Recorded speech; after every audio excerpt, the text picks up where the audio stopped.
Hi, welcome to the High Profit Event Show. And on today's episode, we have a very special guest with us today, Mr. VJ. Welcome, sir.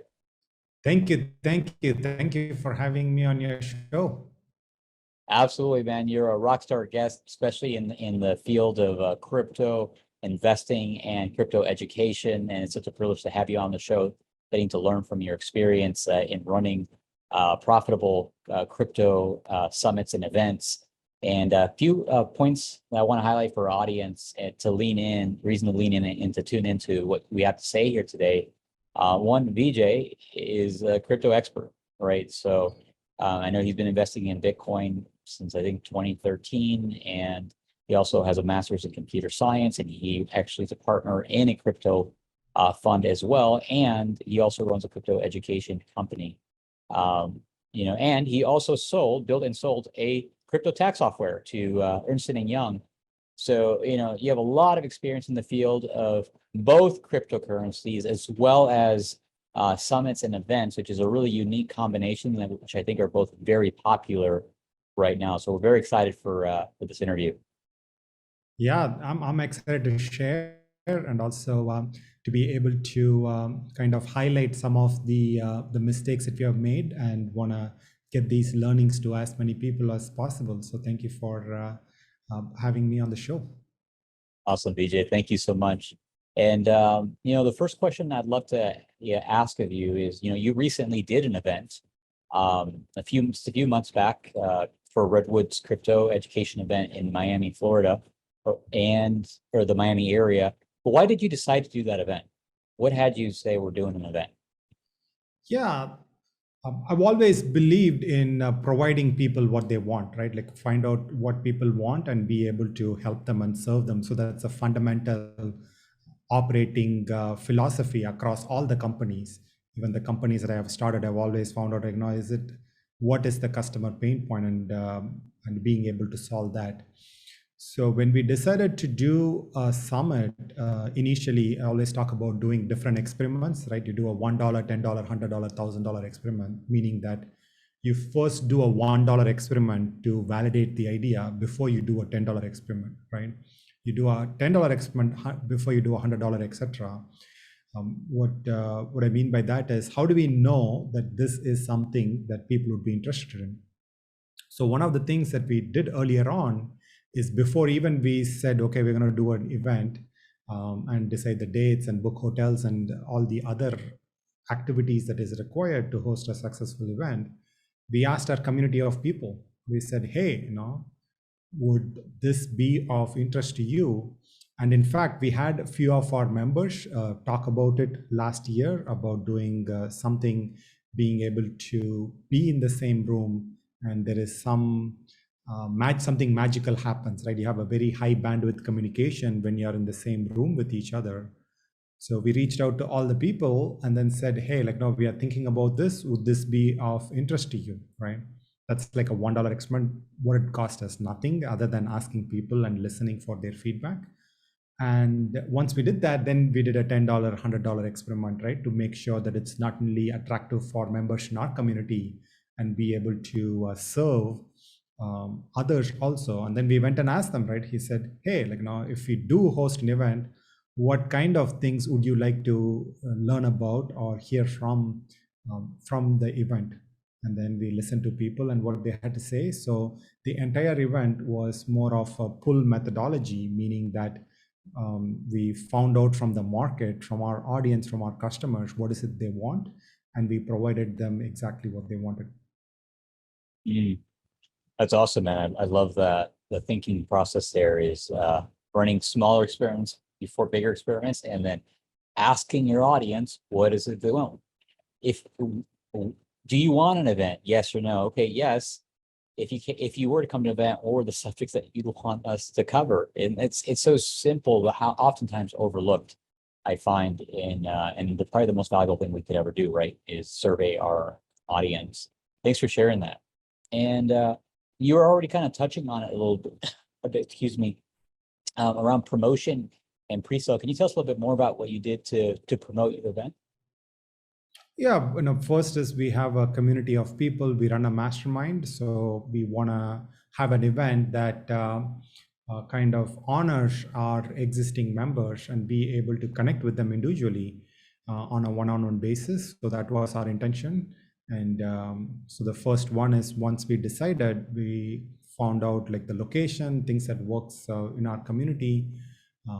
Once we decided on that, then we went and said, hey, like, no, we have this event, um, and let us know if you are interested in it, right? Because people would say one thing but act differently, especially people in a very tight knit group of people. Sometimes when put on the spot, people would say that they will buy a particular product, right? When you ask them, however, their behavior would be completely different. So the second stage, once we found out what we wanted, is we said, hey, like, now if you want to register for this, here is a registration link, and here is how you can make your hotel room arrangements. And that also gave us an indication for matching what people say with their behavior of what they're actually doing.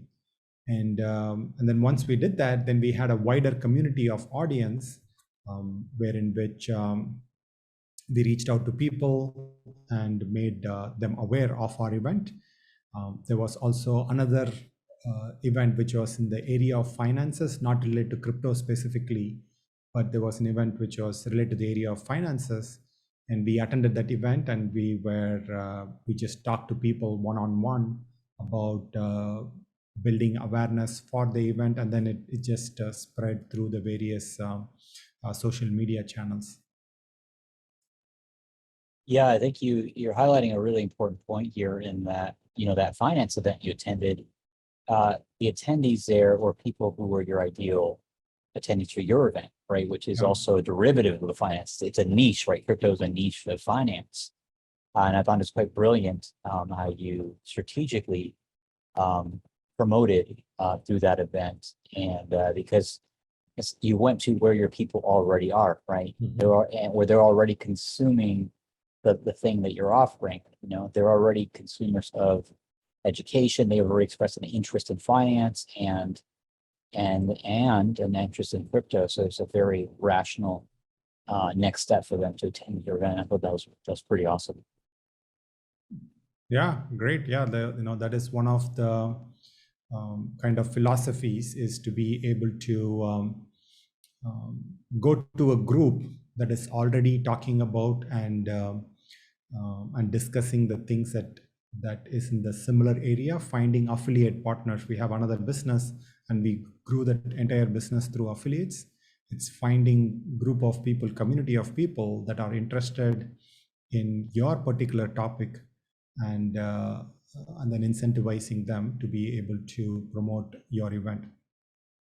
Yeah, that's brilliant. As simple as it is, that's very brilliant, and I think definitely valuable for audience here, especially audience members who are wanting to do an event in the crypto education space. It's like, how do you promote? You find people who already have interest in what you're offering, right? Yeah.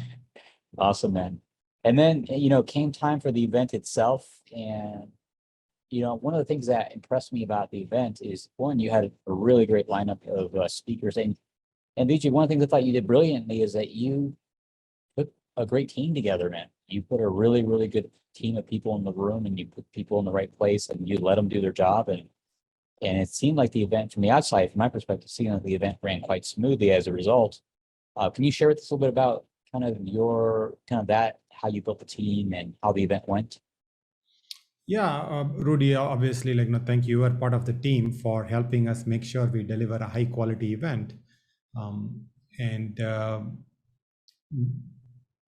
At this point, for any business, the main Tony Robbins, that is one of both of our mentors. He talks about how the chokehold of any business is the psychology of the business owner, and we always try to add at least one new member to the management team every year. So we have another person, Dominic, who was also on the podcast a couple of weeks ago. He has done events before, right? So he knew the in and out of event, of how to be able to manage all the back end side of things, right? Like registering with the hotels and taking care of the logistics side of it.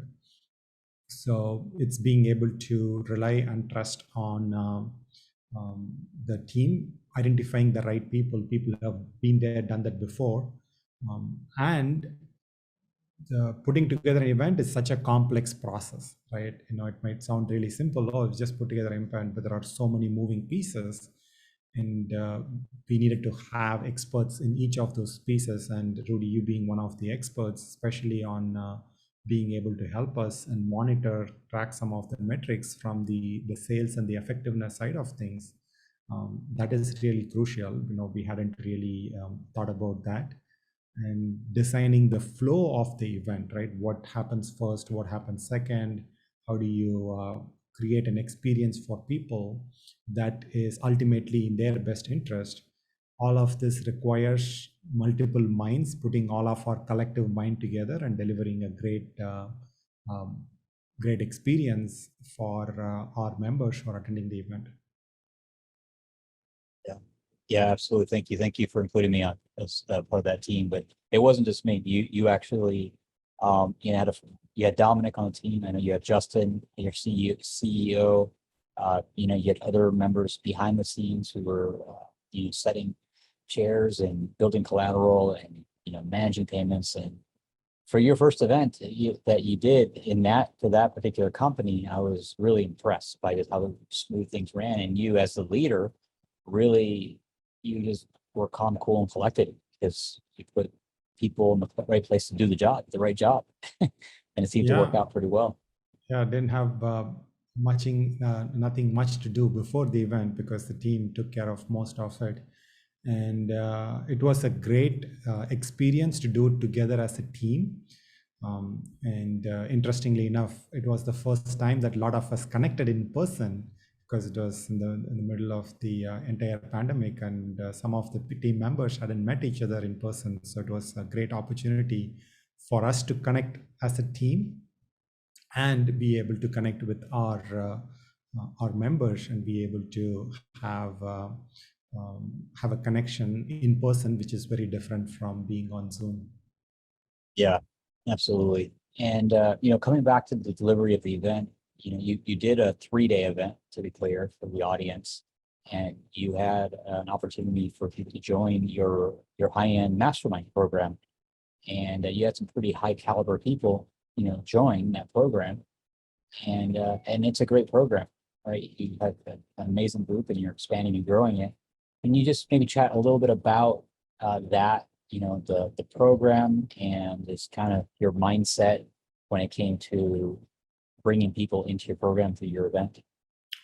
Yeah. So to rewind back maybe about a year or so, originally the intention was to have a mastermind group of people wherein which we are able to learn from each other, right? So the company is branded as Redwoods, and similar to Redwoods that have very shallow roots, right? The Redwoods are the tallest and the longest living trees on earth, but their roots only go 12 to 15 feet deep.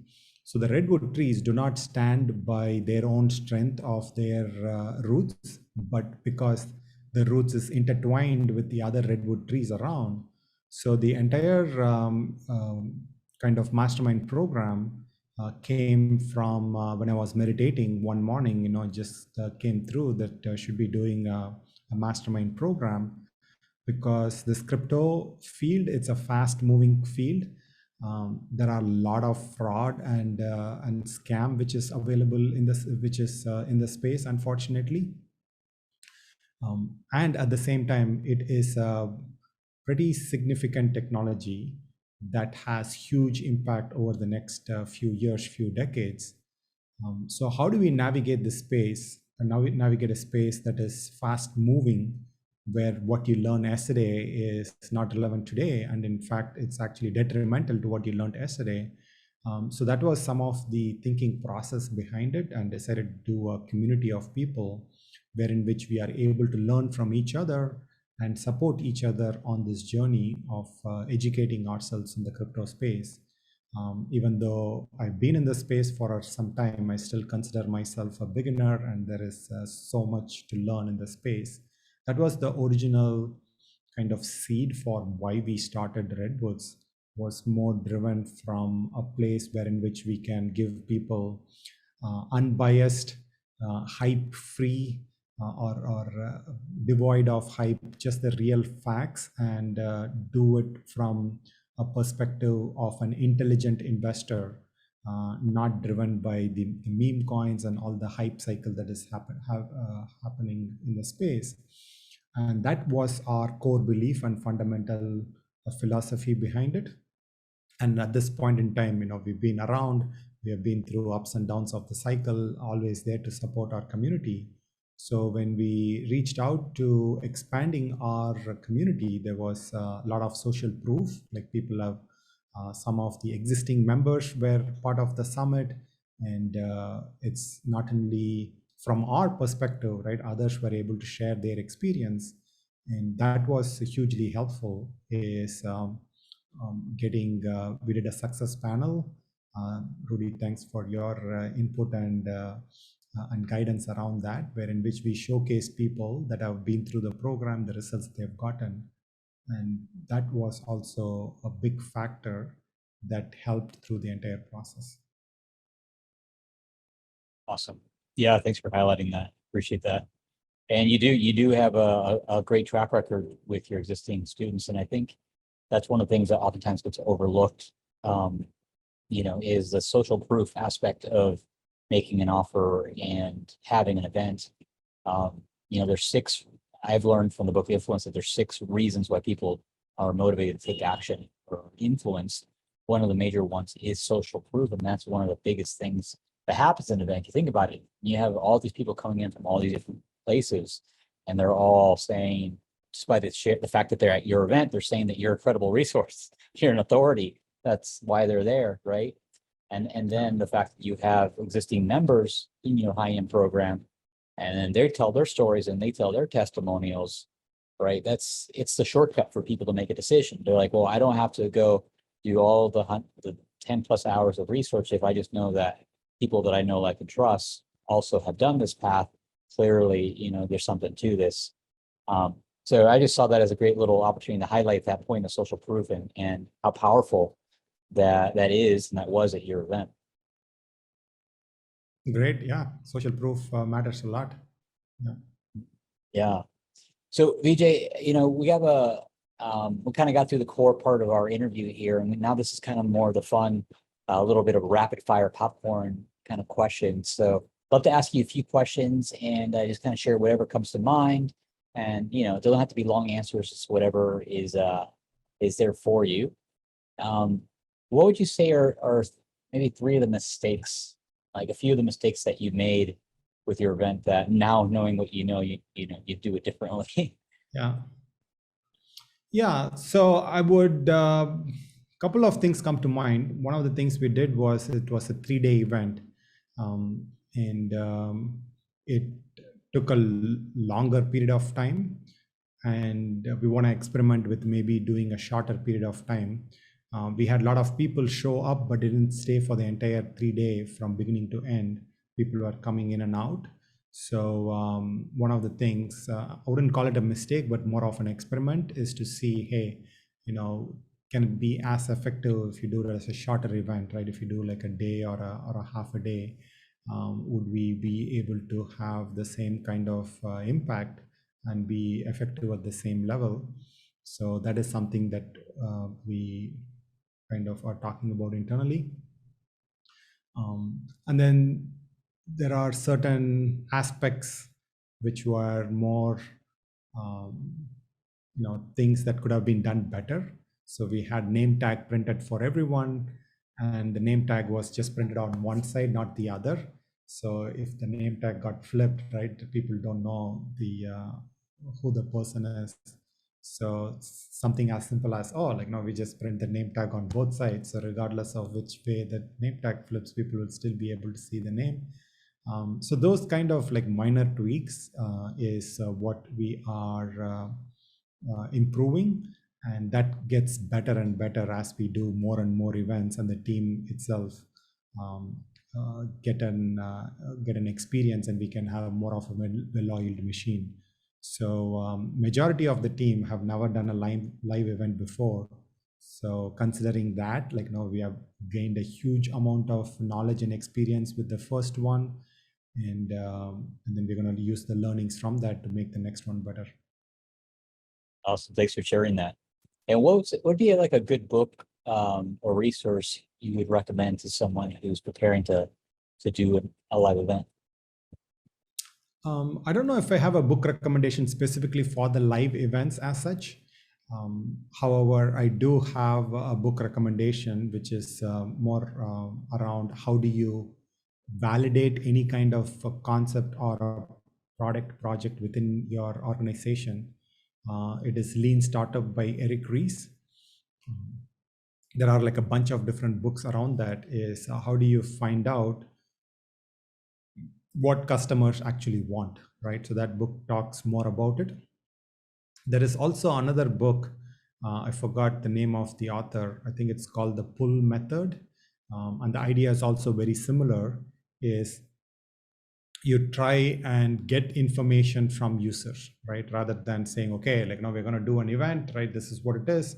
You ask for information, you get it out of your customers, asking, hey, do you want an event, right? If you have an event, what kind of an event would it be, right? Would it be a long event, short event? Like who would you like to hear from? What would you like to learn from, right? So all of that is information that is more pull rather than push. So those are the two books that I would recommend. Great recommendations. I'm adding those to my lists. Absolutely, Okay. made a note of that. And we'll put those in the show notes as well for our audience. And great.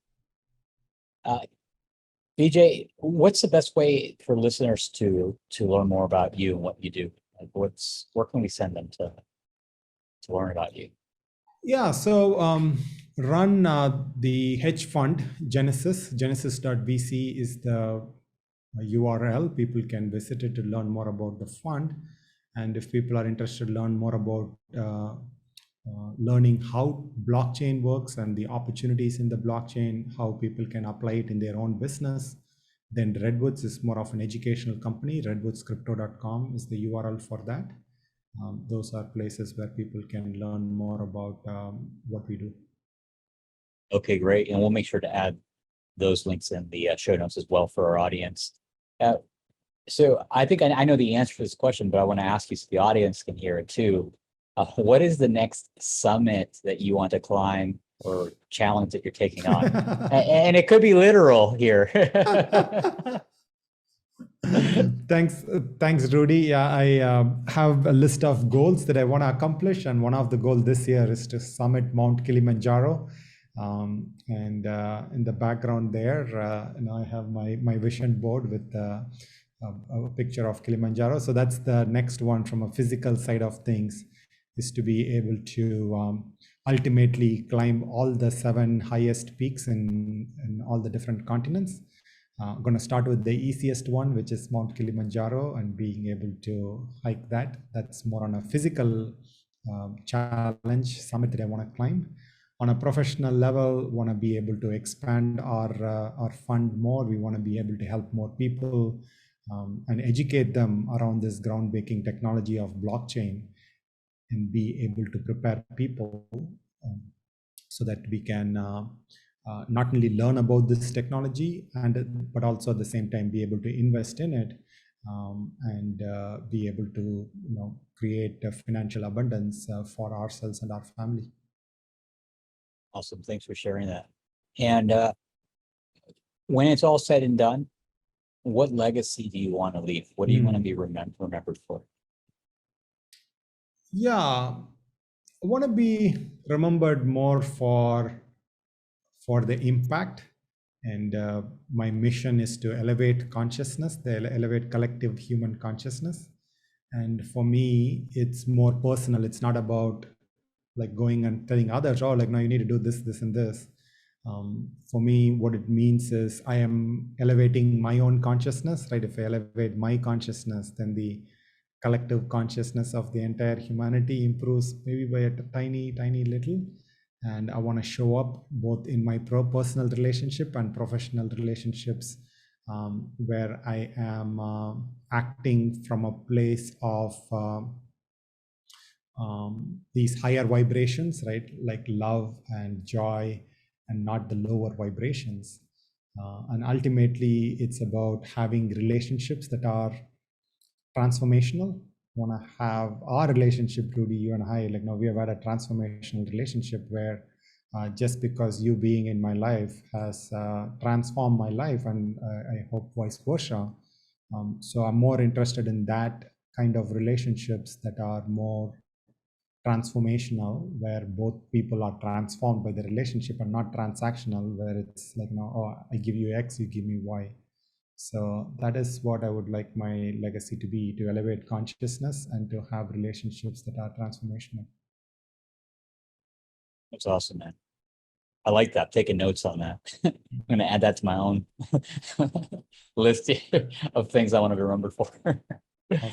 Well, VJ, this has been a really great interview, man. And, I appreciate how, even in this conversation, I can sense that you bring just a unique level of consciousness and thoughtfulness to what you say and how you say it, and your purpose here. I can tell that you're really here to serve as many people as possible through education and through your fund with this emerging technology of blockchain that, I agree that already has and will continue to change the world in a massive way. And if someone's still listening to this, I highly recommend, you have an interest in crypto blockchain, which is probably most people, definitely check out Redwood's Crypto if you want to increase your level of education. And if you are a qualified investor and you're looking to invest, potentially invest with a partner in a fund that is an expert in the field, definitely check out the Genesis Fund. And we'll include both those links in the show notes for this episode.